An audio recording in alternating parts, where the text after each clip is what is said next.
পোদ্দারপাড়া যুব সমাজের উদ্যোগে ডিগবার ফুটবল টুর্নামেন্টের আয়োজন করা হয়েছে। প্রথম পুরস্কার হিসেবে রয়েছে খাসি এবং দ্বিতীয় পুরস্কার আকর্ষণীয়। প্রধান অতিথি হিসেবে আছেন জনাব মোরসালিন মোল্লা এবং বিশেষ অতিথি হিসেবে আছেন জনাব নাহিদ ব্যাপারী। আজকে প্রথম খেলা, তো এখানে প্লেয়ারদের নাম লিপিবদ্ধ করা হচ্ছে। দুই দলের প্লেয়াররা এখানে আছেন। আপনারা দেখতে পাচ্ছেন এখানে কমিটির কয়েকজন লোকও রয়েছেন, ওনারা দুই দলের প্লেয়ারদের নাম লিপিবদ্ধ করছেন।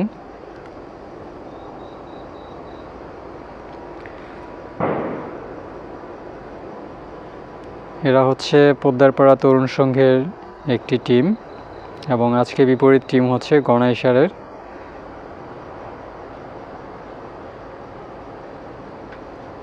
ওরা গণাইসারের টিম। আর টিম মূলত পাঁচগাঁও ইউনিয়নের ভিতরে দেওয়া হয়েছে, পাঁচগাঁও ইউনিয়নের বাইরে কোনো টিম দেওয়া হয়নি। আর এখানে দেখতে পাচ্ছেন যে রেফারি যিনি আছেন উনি খেলার বিস্তারিত নিয়ম প্লেয়ারদেরকে বুঝিয়ে দিচ্ছেন। দুই দলের প্লেয়াররা এখানে উপস্থিত আছেন, পোদ্দারপাড়া তরুণ সংঘ এবং গণাইসার একাদশের। মূলত এখানে 22 বছরের উপরে কোনো প্লেয়ার খেলতে পারবে না, এমন একটা নিয়ম আছে এখানে। তো এই নিয়ম সহ বিস্তারিত বুঝিয়ে দেওয়া হচ্ছে। আর ইতিমধ্যে খেলা শুরু হয়ে গেছে, আপনারা দেখতে পাচ্ছেন। আজকে প্রথম ম্যাচ হলেও অত্যন্ত জমজমাট একটি ম্যাচ ছিল এটি। আমাদের এলাকা সহ বাহিরের এলাকা থেকেও মোটামুটি ভালোই দর্শক এসেছিল।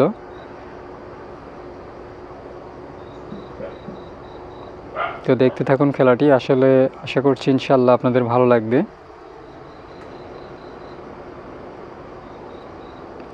আমি আপনাদেরকে প্রতিটি ম্যাচ প্রতিদিন দেখানোর চেষ্টা করব ইনশাআল্লাহ।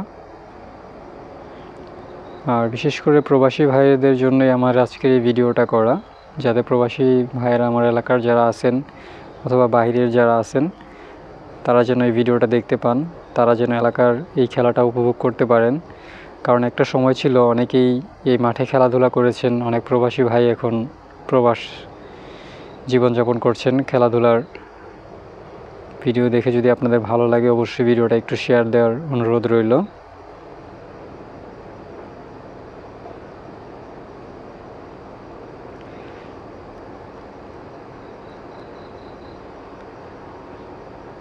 খেলাটি শেষ পর্যন্ত গোল শূন্য থেকে যাওয়াতে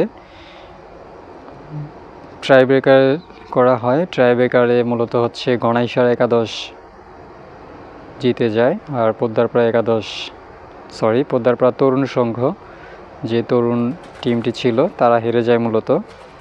আমি ট্রাইব্রেকারের কিছু অংশ দেখানোর চেষ্টা করব। এই যে দেখতে পাচ্ছেন ট্রাইব্রেকারের অংশ। তো ধন্যবাদ সবাইকে শেষ পর্যন্ত দেখার জন্য। আল্লাহ হাফেজ, ভালো থাকবেন। আবারও দেখা হবে নতুন কোনো ম্যাচ নিয়ে, নতুন কোনো ভিডিও নিয়ে।